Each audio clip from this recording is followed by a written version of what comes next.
What if I told you that the price of silver is not determined by supply and demand? What if the number you see on the trading screen right now is actually a lie? Most people believe in the myth of the free market. They believe that if you buy enough of something, the price must go up. They believe that if a commodity is scarce, its value must rise. But in 1980, one man proved that these rules are nothing more than a convenient fiction.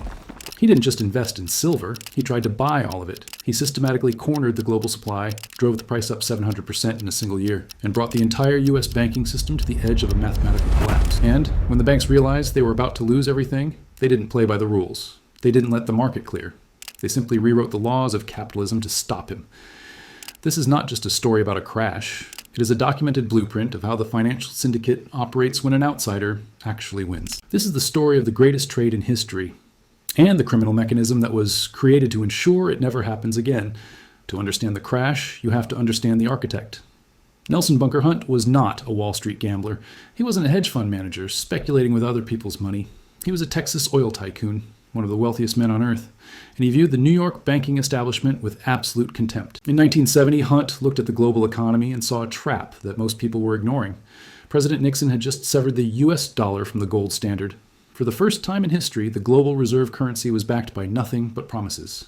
Hunt understood the implications immediately. He saw that the government had given itself the power to print infinite money to fund its deficits, its wars, and its welfare programs. He famously told his circle, "Any idiot can run a printing press." He realized that if the supply of paper money is infinite, the value of that money must eventually fall to zero. He didn't want dollars. He didn't want bonds. He didn't want assets that could be diluted by a bureaucrat in Washington. He wanted the one thing the Federal Reserve could not print. Hunt began looking for an escape route. He needed an asset that was tangible, historically recognized as money and significantly undervalued. He looked at gold. But in the early 1970s, it was illegal for American citizens to own private gold bullion. The government had already closed that door. So he looked at silver. What he found was a market anomaly. Silver was being consumed by industry for photography, electronics, and batteries, faster than it was being mined.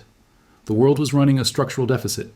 The price was artificially low, kept down by a complacent market that treated it as a simple industrial commodity. Hunt realized that if he could acquire enough physical silver, he wouldn't just protect his wealth from inflation. He would control a strategic resource that the entire world relied on. He wasn't trying to make a quick profit. He was trying to exit the US dollar system entirely, and he had the capital to do it. In 1973, he made his first move. But he didn't buy paper futures contracts like a normal trader. He bought the metal. And then he did something that terrified the banks. He asked for delivery. When a normal investor buys a commodity futures contract, it is just a bet on a price. You buy a piece of paper, you wait for the number to go up, and you sell the paper for a cash profit. You never see the corn, the oil, or the gold. The market is designed for speculation, not possession. But Nelson Bunker Hunt broke the unwritten rule of Wall Street. He didn't just want the profit, he wanted the metal. In late 1973, Hunt purchased 40 million ounces of silver, but instead of leaving it in a New York vault where the banks could potentially rehypothecate it or lend it out, he demanded physical delivery. He hired a fleet of armored trucks and a private Boeing 707 in a covert operation that looked more like a military maneuver than a financial transaction. Hunt chartered a fleet of private Boeing 707s. Under the cover of darkness, armored guards loaded millions of ounces of bullion onto the tarmac, and Hunt flew the metal out of the United States and into Switzerland. He stored it in the vaults of Swiss banks, beyond the reach of the US government and the Federal Reserve. This was the first signal that this wasn't a trade. It was a hostile takeover of the global currency reserves. Hunt was removing the physical collateral from the banking system, tightening the supply for everyone else. But Hunt knew that his own fortune, vast as it was, wasn't enough to corner the entire global market. He needed allies. He needed capital that rivaled the US Treasury itself. In 1978, Hunt traveled to Europe and the Middle East. He met with members of the Saudi royal family, specifically the relentless faction led by Sheikh Mohammed al-Amoudi. He pitched them the same thesis he had discovered: the dollar is dying. Paper assets are worthless. The only true wealth is finite. The Saudi sheikhs, who were swimming in petrodollars they didn't trust, agreed. They formed a silent syndicate with the Hunt brothers. The collective purchasing power was now effectively infinite. They established a new entity, IMIC, and they began buying. This time, they didn't just buy physical metal. They weaponized the futures market against the banks. Here's the mechanism they used. It was a financial feedback loop so aggressive it created a mathematical impossibility for the banks. The Hunts would buy silver futures contracts. As their massive buying pressure hit the market, the price of silver would rise. When the price rose, the value of the silver they already held in their vaults increased. They would then use that increased value as collateral to borrow more cash. And then they would use that borrowed cash to buy more silver. It was a self-perpetuating engine. The more they bought, the higher the price went. The higher the price went, the more they could borrow to buy. They were using the bank's own lending systems to corner the market the banks relied on. By late 1979, the Syndicate had accumulated over 200 million ounces of silver. To put that in perspective, that was half the world's deliverable supply. They held more silver than the central banks of Europe combined, and the price began to react. In early 1979, silver was trading at $6 an ounce. By October, it pushed past $16. By December, it smashed through $30. This is where the short squeeze began. On the other side of Hunt's trade were the shorts. These were the bullion banks, the refiners, and the market makers. They had sold paper promises to deliver silver they didn't actually have, betting the price would stay low. As the price rocketed toward $40, these banks were bleeding billions of dollars. Every day the price went up, they had to post more cash to cover their losses. The panic on the floor of the COMEX was palpable. The banks were facing total insolvency. If silver hit $50, the major brokerage houses on Wall Street would default. If the brokerages defaulted, the banks that lent to them would fail. The Hunt brothers had accidentally created a Minsky moment, a point where the debt structure of the entire financial system was about to snap. In January 1980, silver hit $50 an ounce. The Hunt brothers were sitting on a fortune of $4.5 billion. They had won. The market had spoken. Supply and demand had determined the price. But the Hunts forgot who owned the casino. The banks didn't have the silver to deliver. They couldn't afford to buy it back at $50. In a free market, they would have gone bankrupt. But the market wasn't free. The call went out from Wall Street to Washington. The game was over. It was time to change the rules. In January 1980, the global financial system was staring at a black hole. The price of silver was hovering near $50. The Hunt brothers and their Saudi partners controlled nearly 70% of the deliverable silver on Earth. The banks that had bet against them, the shorts, were technically insolvent. In a fair market, this is the moment the losers pay up. The banks should have been forced to buy silver at any price to cover their contracts, sending the value to $100, $200, or higher. The Hunts should have become the richest men in modern history. But in January 1980, the exchange officials at the COMEX changed the rules of the game. First, they hit the Hunts with Silver Rule 7, forcing them to put up even more cash. But the Hunts kept buying. So on January 21st, the exchange went nuclear. They declared liquidation only. It sounds boring. It sounds bureaucratic. But in reality, it was an execution order. The rule was simple but devastating. Effective immediately, no new buy orders were allowed for silver. You could sell silver. You could close out your existing position. But you were legally banned from buying new silver. Think about the mechanism of that for a second. The price of any asset is determined by buyers and sellers. If you legally ban the buyers, what happens to the price? It has only one place to go, down. The market didn't crash because of supply and demand. It crashed because the demand was criminalized. As the price began to slide from $50 to $40 to $30, the leverage that the Hunts had used to build their empire suddenly turned into a weapon of mass destruction aimed directly at them. Remember the leverage machine? They had borrowed cash against the value of their silver. When silver was at $50, their collateral was worth billions. But at $30, their collateral was shrinking fast.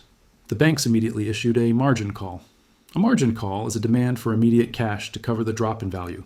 The Hunts were asked to put up $100 million in cash. They paid it. The next day, the price dropped again. The banks demanded another $100 million. The Hunts paid it. Day after day, the price was forced down by the liquidation only rule, and day after day, the banks drained the Hunt brothers of every dollar of liquidity they had. It was a death spiral. To pay the margin calls, the Hunts had to sell some of their silver, but selling silver drove the price down further, which triggered bigger margin calls. They were trapped in a machine that was designed to bankrupt them. The end came on March 27, 1980, a day now known as Silver Thursday. The Hunt brothers finally ran out of cash. They missed a margin call. Panic swept through Wall Street, but the panic wasn't about the Hunt brothers going broke. It was about who they would take down with them. The Hunts owed billions to major brokerage houses like Botch, Halsey, Stewart, Shields. If the Hunts defaulted, Botch would collapse. If Botch collapsed, the banks that lent to Botch would collapse. We were hours away from a total systemic failure of the U.S. banking sector. The contagion was about to spread from the silver pits to the stock market to the savings accounts of ordinary Americans. And this is where the final piece of the free market myth was destroyed. Paul Volcker, the chairman of the Federal Reserve, the most powerful financial official on earth, stepped in. He didn't save the Hunts. He saved the creditors. The Federal Reserve helped orchestrate a massive $1.1 billion line of credit to the Hunt brothers. But this wasn't a gift. It was a pair of handcuffs. The terms of the loan required the Hunts to pledge everything they owned, their oil fields, their cattle ranches, their art collections, and their remaining silver as collateral to the banks. They were forced to liquidate their silver holdings slowly over years at rock-bottom prices, ensuring the banks got paid back every penny, while the Hunts were left with nothing. Nelson Bunker Hunt, once worth billions, eventually filed for bankruptcy.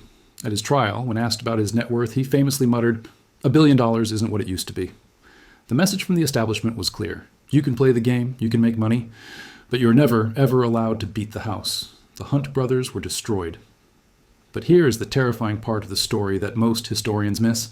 They were destroyed because they used leverage. They were destroyed because they tried to beat the banks using the bank's own money. But they were not wrong about the fundamental thesis. They bet that the US dollar would lose its value. They bet that governments would print money until it became worthless. And they bet that physical assets were the only life raft. Look at the price of gold and silver today. Look at the purchasing power of the dollar since 1980. Nelson Bunker Hunt was right. He was just early. And now, 45 years later, the ghost of 1980 has returned. But this time, the setup is different, and it is far more dangerous. In 1980, the silver squeeze was artificial. It was driven by 3 men in a few airplanes. Today, the squeeze is structural. It is driven by the laws of physics. We are currently witnessing a phenomenon called backwardation. This happens when the spot price of physical silver is higher than the futures price. It is a rare signal that screams one thing: panic. The market is realizing that there isn't enough metal to go around. Unlike in 1980, silver is no longer just money. It is the strategic fuel of the modern age. It is in every solar panel, every electric vehicle, every cruise missile, and every AI data center. We are running a structural deficit. The world consumes more silver every year than it mines. The vaults are draining. The window that allowed you to trade paper dollars for physical metal is closing. So what is the lesson of the Hunt brothers? Why does this story matter to you, sitting here in 2025? It is a warning about counterparty risk. Millions of investors today hold their wealth in ETFs, in unallocated accounts, and in digital promises. They believe they own an asset. But the Hunt brothers proved that when the system gets stressed, when the price goes too high, when the banks face insolvency, when the Minsky moment arrives, the rules will change. If you hold a paper contract, you're at the mercy of a committee in a boardroom who can declare liquidation only with the stroke of a pen. But if you hold the physical asset, if you are your own central bank, there is no Rule 7 that can touch you. The Hunt brothers tried to corner the market and failed. But today, the market is cornering itself. The paper game is ending. The physical reality is taking over. The only question left is, when the music stops this time, will you be holding a chair? Or just a promise? This is empire economics. The history of money is the history of crime. If you want to see the invisible mechanism behind the next crash, subscribe now, because the system isn't broken. It was built this way.